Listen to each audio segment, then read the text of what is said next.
High high it's কাব্যর চ্যানেলে তো আবার যাই সেই 1900 ভিডিও ইটস কাব্য ডিলিট করছিল বলছিল ওইগুলো আবার ফেরত আসছে। ये तो लेटेस्ट न्यूज है। দিন দুনিয়া উল্টাই গেছে, ইটস কাব্য মিথ্যা কথা বলছে অ্যান্ড অনেক অনেক অনেক বাজে কথাবার্তা। আসসালামু আলাইকুম এভরিওয়ান, আমি আছি ইটস কাব্য আপনাদের সাথে।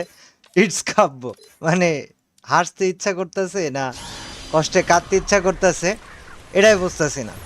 আমি জানতাম যে এমন কিছু হয়তো অনেকে করবে বা ধারণা করবে, বাট এইভাবে করবে এটা কখনো ভাবি নাই।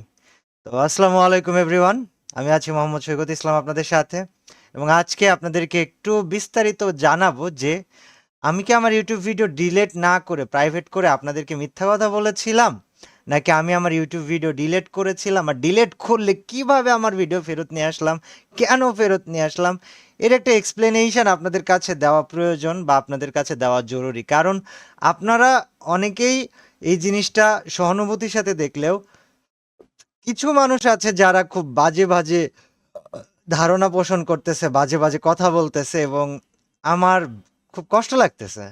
তো আমি জাস্ট একটাবার তাদের মনের শান্তির জন্য হইলেও এই এক্সপ্লেনেশন ভিডিওটা বানাইতেছি, যাতে তারা এবং আপনারাও বুঝতে পারেন, আপনাদেরকেও কেউ আমার কারণে ছোট না করে।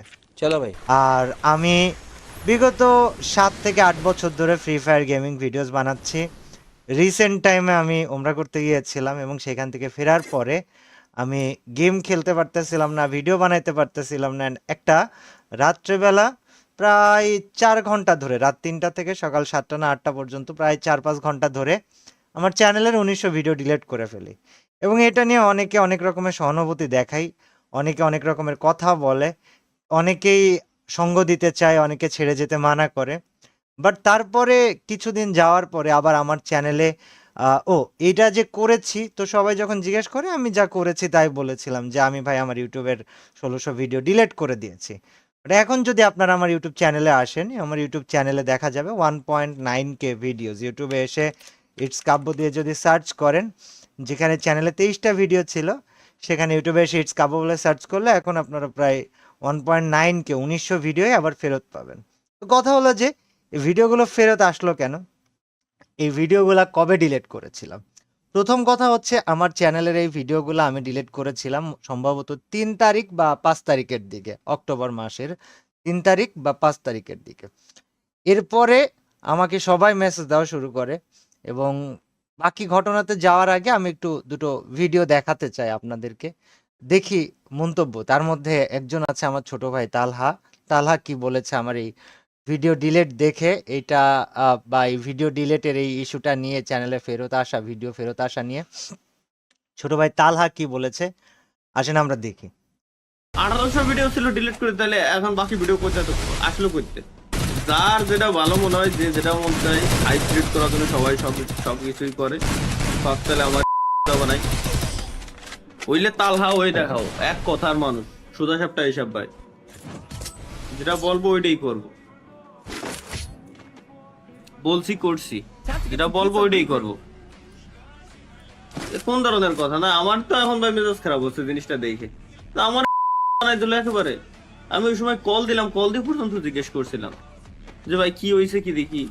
আমার যে না, আমি দেখলাম মন মানসিকতা খারাপ, আমার বলে তাহলে 1800 ভিডিও ছিল সব ডিলিট করে দিই। আর এখন যাই দেখি এই অবস্থা। ভাই আসলে কি ভিডিও? আচ্ছা, এটা ছিল তালহার বক্তব্য। এরপর যদি আমি আরেকবার আমার চ্যানেলে যাই, আমি সেভ করে রাখছি ভিডিও দুইটা, মানে আমার অনেক কষ্ট লাগছে দেখে, তো ভাবলাম যে ভিডিও দুইটা সেভ করি, দুইটা ভিডিওই আমি এক্সপ্লেনেশন দিচ্ছি। এটা হচ্ছে তারপর সেকেন্ড ভিডিও রিসেন্ট টাইম একজন আপলোড করেছে। হাই রে কাব্য ভাই, কি সিন দেখাইলা তুমি, পুরা বাংলাদেশের অডিয়েন্স রে তুমি বানাই ফেললা। ইউটিউব চ্যানেল থেকে 1800 ভিডিও ডিলিট করার পরে আবারও কেমনে চলে আসলো তোমার চ্যানেলের ভিডিও গুলা? বাংলাদেশের অডিয়েন্স গুলো তো খুব হৃদয়বান, সবাই তো মনে করছে তুমি হজ করে আইসো দেখে ভালো হইয়া গেছো। আমরাও কত হৃদয়বান, দেখো তোমারে নিয়ে আবার আমরাও ভিডিও মেক করছি। কিন্তু কাল্লু মামা, তুমি যে কত বড় একটা জিনিস পোলা পাইন তো এখন বুঝতে পারছে। বিশ্বাস এমন একটা জিনিস যা তুমি আর কখনো ফিরে পাবা না। ইটস কাল্লু ভাই। যাই হোক, এখানে মিউজিক টিউজিক লাগায় অনেক সিগমা টিগমা মিউজিক দিয়ে ছোট ভাইটা আমাকে অনেক কালো বলে আমাকে দুইটা বাজে শব্দ ব্যবহার করে আমাকে ডেকে আমার নাম নিয়ে ভিডিও বানাইছে এবং আমার বাইরের মানুষের কথা বাদ দিই, আমাদের নিজের মানুষ আমার তালহা, আমার ছোট ভাই তালহা বলছে আমিও নাকি ওকে ড্যাশ ড্যাশ বানাইছি, প্রতারণা করছি, হাইপ ক্রিয়েট করার জন্য এগুলা করছি। তো তালহার প্রতি আসলে আমার কোনো কিছু বলার নাই, কারণ প্রথম কথা হচ্ছে যে আমি কেমনে কি বলবো, আসলে আমি ভিডিও ডিলিট করে আবার আমি ফেরত নিয়ে আসছি, দোষটা তো আমারই। বাট আমি একটু এক্সপ্লেনেশন দিই যে অ্যাকচুয়ালি ভিডিওটা ফার্স্টে কিভাবে আসছে সেটা বলি, তারপর এক্সপ্লেনেশন আরেকটা দিচ্ছি যে এই ভিডিওটা কেন এমন হয়েছে। তো স্ক্রিনের উপরে তোমরা যদি দেখো আমি যথেষ্ট বড় করে রেখেছি, তারপর আরো বড় করতেছি দেখার সুবিধার্থে। তো এটা হচ্ছে বাংলাদেশে ইউটিউবের যিনি অ্যাডমিন আছেন ওনার সাথে আমার কথোপকথন। তো ওনাকে আমি বলছিলাম যে ভাইয়া ইমার্জেন্সি, এটা 10 তারিখে বলছিলাম, 10 তারিখে না সরি 3 তারিখে বলছিলাম, মানে ভিডিও যেই রাত্রে ডিলিট করি তার পরের দিন রাত্রেবেলা। এখন ইমার্জেন্সি বলার পর উনি বলছে অনেক ব্যস্ত আছেন, এবং একটা বিষয় যারা বাংলাদেশি ইউটিউবার আছে অনেকে জানে অনেকে জানে না, সেটা হচ্ছে যে বাংলাদেশে হাতে গোনা 7 জন না 8 জনের কাছে ইউটিউব থেকে পার্সোনালভাবে ইউটিউবের নিয়োগ করা ম্যানেজার দেওয়া আছে, যেটা আর কারোর কাছে নাই। তো আমরা সরাসরি চাইলে যে কোনো বিষয় ইউটিউবের সাথে ইউটিউবের ডিরেক্ট এমপ্লয়ির সাথে কথা বলতে পারি। তো তারপরে ভাইয়াকে বলি যে ভাইয়া কল ব্যাক করেন, ইমার্জেন্সি দরকার। 4 তারিখে উনি ফোন দেয়, কথা হয় না। তারপর 6 তারিখে ওনার সাথে কথা হয়। 6 তারিখে ওনারে বলি যে ভাইয়া ভিডিওগুলো রিট্রাইভের ব্যাপারে কথা বলেন। এর মাঝখানে আমি ইউটিউবকে মেইল করছিলাম, ইউটিউবকে মেইল করে ইউটিউবকে বলছিলাম যে ভিডিওগুলো আমাকে ফেরত দিতে হবে, আমি ডিলিট করেছিলাম কিন্তু ভিডিওগুলো আমার ফেরত পাওয়া দরকার, এবং ইউটিউব থেকে আমাকে স্পষ্টভাবে জানাই দেয় যে যে ভিডিও ডিলিট করা হয়েছে ওটার ফেরত আসবে না। ভাইয়ের সাথে কথা বলার পরে উনি চ্যানেল লিঙ্কটা নেয়, আমাকে ইমেল করে, আমি ওনার সাথে কথা বলতে থাকি। 10 তারিখ যাই, সরি 6 তারিখ যাই, 7 তারিখ আসে, বলে টিম কেসটা রিভিউ করতেছে। তারপর 9 তারিখে বলে যে নর্মালি ভিডিও আর ফেরত আসবে না, যা চলে গেছে গেছে, এখন চ্যানেলের জন্য একটা ফর্ম ফিল আপ করতে হবে। এবং এরপরে ওনাদের সাথে কথা হয়, তারপরে সম্ভবত 15 তারিখে আমাদের ওনাদের সাথে মানে ফাইনাল কথা হয় এবং ভিডিওগুলা ব্যাক আসে। তো এটা হচ্ছে ইন টোটাল ঘটনা, যে আমার ইউটিউব চ্যানেল থেকে ভিডিওগুলো আসলেও ডিলিট হয়েছিল এবং সেগুলা ফেরত এসছে। এখন প্রথম কথা হচ্ছে ডিলেটই বা করলাম কেন, আর দ্বিতীয় কথা হচ্ছে যদি ডিলেট করেই থাকি তাহলে ফেরত নিয়ে আসলাম কেন। ডিলেট করার একটাই রিজন ভিডিওগুলা, সেটা হচ্ছে আমি উমরা থেকে আসার পরে একদম যতগুলা মিউজিক রিলেটেড ভিডিও ছিল, যা কিছু ছিল, এগুলা ডিলিট করতে চাইতেছিলাম, এবং আমি একটা ভিডিওতে সরাসরি সবাইকে বলেও দিছিলাম যে ভাই আমি চলে যাচ্ছি না, আমি ভিডিও ডিলিট করছি মিউজিকের জন্য, আমি আছি আরো, এবং যখন যাব ফাইনালভাবে জানাই দিয়ে যাব। তো এই যে হাইপ বা ভিউজের জন্য হাইপ ক্রিয়েট করা, ভাই আমার ভিউজ বাংলাদেশে সবার ভিউজ ডাউন হইলেও আমার আর আমাদের ট্রিপল আর ভাইয়ের, আমাদের দুজনের ভিউজ সবসময় একদমই একটা রেশিও অনুযায়ী একটা সঠিক অনুপাতে থাকে, 2.5 লাখ 2 লাখ 1.5 লাখ এই অনুপাতে থাকে।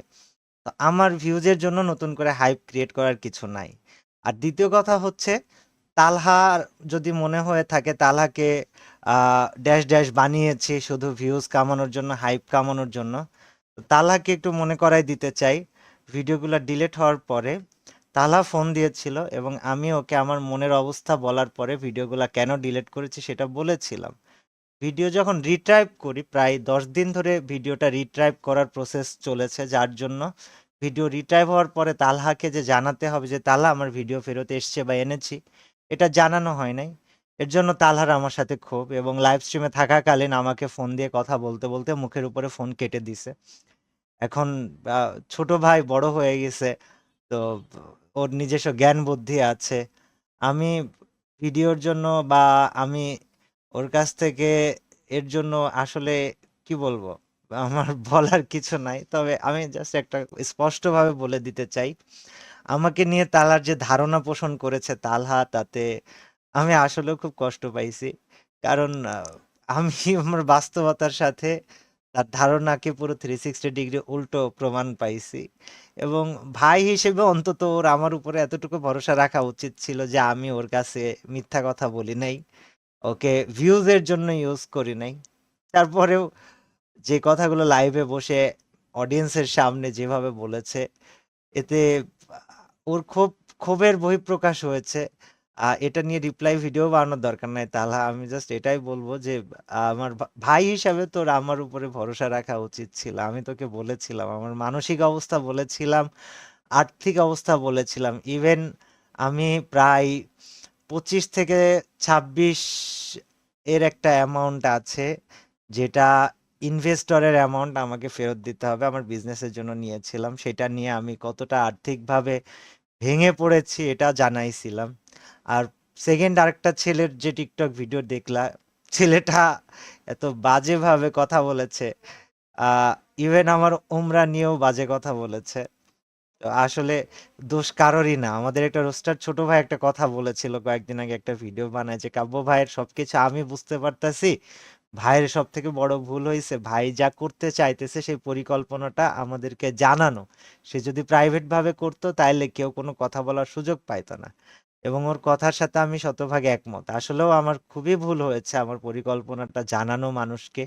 আর যে পরিকল্পনা মানুষকে জানায় দেওয়া হয়, ওই পরিকল্পনা কখনো সাকসেসফুল হয় না, এটাই ছিল তার প্রমাণ। আর ভিডিও কেন ফেরত নিয়ে আসলাম? ভিডিও ফেরত নিয়ে আসার পিছনে 3টা কারণ। প্রথম দিন ভিডিও ডিলিট করার পরে আমাকে আমাদের ফ্লেমেক্স মেসেজ দেয়, শীত মেসেজ দেয়, মীর মেসেজ দেয়, শায়েক মেসেজ দেয়, নাহিয়ান মেসেজ দেয়। অ্যাকচুয়ালি আমার চ্যানেলে তো আমার একার ভিডিও না, সবাইকে নিয়ে বানানো ভিডিও আছে। তো আমি বাদে বাকিদের মেমোরিজগুলো আমার ওই ভিডিওর মধ্যে ছিল। তারপরে আমার ওয়াইফের সাথে আমার বানানো ভ্লগগুলা, আমাদের 1 মিলিয়ন সাবস্ক্রাইবারের সেলিব্রেশন, 2 মিলিয়ন সাবস্ক্রাইবারের সেলিব্রেশন, আমাদের ভ্লগ ভিডিও। আমি যখন ডিলিট করতে বসি তখন আমার দিক বিদিক কোনো কিছু হুঁশ ছিল না। আমি একদম নগদে 4 ঘন্টা সময় নিয়ে 1900 ভিডিও ডিলিট করে ফেলি। তারপরে বুঝতে পারি সব মেমোরি হারাই গেছে। তো মূলত ভিডিওগুলা ব্যাক নেওয়ার কারণ হচ্ছে মেমোরিগুলো ফেরত নিয়ে আসা, এবং অন্যান্য ভিডিওগুলো রাখবো না, সেগুলো ডিলিট করব। কিন্তু ওই যে সময় নিয়ে বসে করতে হবে, আমি সময় পাই নাই। এর জন্য চ্যানেলে এখনো 1900 ভিডিওই আছে। আর আরেকটা ব্যাপার আমি একদম স্পষ্টভাবে বলে দিতে চাই, মাঝে সাঝে অনেকে আমার গায়ের রং নিয়ে আমাকে খুব বাজেভাবে একটা নাম নিয়ে ডাকে। তাদেরকে জাস্ট একটা কথাই বলবো যে তোমাদের এখনো বয়স হয় নাই, তোমরা এখনো বুঝতে শিখো নাই। তো এর জন্য মনে করো মানুষের গায়ের রং নিয়ে মানুষকে ছোট করে কথা বললে অনেক কিছু হওয়া যায়। তো সবাইকে ক্ষমা করলেও যারা আমাকে বাজে নামে ডেকেছে বা আমার গায়ের রং নিয়ে আমাকে বাজে কথা বলেছে, তাদেরকে কোনোদিনই ক্ষমা করব না। কারণ ছোটবেলা থেকে গায়ের রং নিয়ে মানুষ অনেক ছোট করেছে, এখনো চেষ্টা করে করার। তবে আমি তোমাদেরকে ক্ষমা করব না যারা গায়ের রং নিয়ে বাজে নামে ডাকো, আসলেও ক্ষমা করব না। আর যারা ওমরা নিয়ে মজা নিয়েছো, বাজে কথা বলেছো, তোমরা হেদায়েত প্রাপ্ত হও, আল্লাহ তাআলা তোমাদেরকে ক্ষমা করে দিক। মানে ভিউজের জন্য মানুষকে নিয়ে যা মন চায় তাই বলার আগে অন্তত সেই ব্যক্তিটার সাথে একবার কথা বলা বা সেই ব্যক্তিটার পার্সপেক্টিভটা একটাবার জানা প্রয়োজন। আর কারোর প্রতি কোনো অভিযোগ নাই। ভিডিও ফেরত নিয়ে আসছি ওই একটা কারণ মেমোরি, 2 নাম্বার কারণ হচ্ছে আমি হিউজ পরিমাণের ফ্যামিলির মানে বিরুদ্ধে চলাফেরা করি, ফ্যামিলির সাথে কোনো বিষয়ে আলোচনা করি না।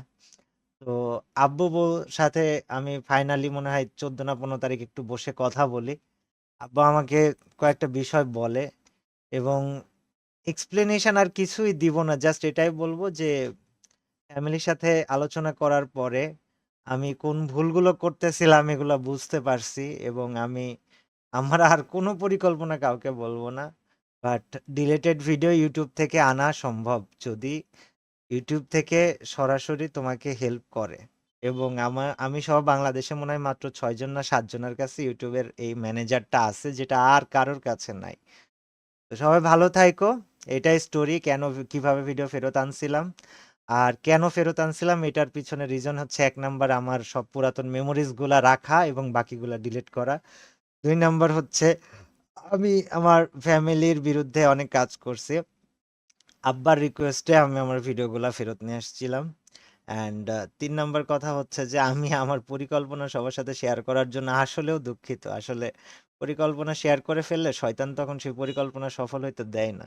যাই হোক, আমার পরিকল্পনা আমার কাছেই থাকুক। আর কোনোদিন তোমাদেরকে আমার কোনো পরিকল্পনা বলবো না। আর যারা বাজে ভিডিও বানানোর চেষ্টা করতেছো বা করবা ফিউচারে, দোয়া করি তোমাদের তোমাদের উপকার হোক, তোমাদের উন্নতি হোক। আল্লাহ হাফেজ।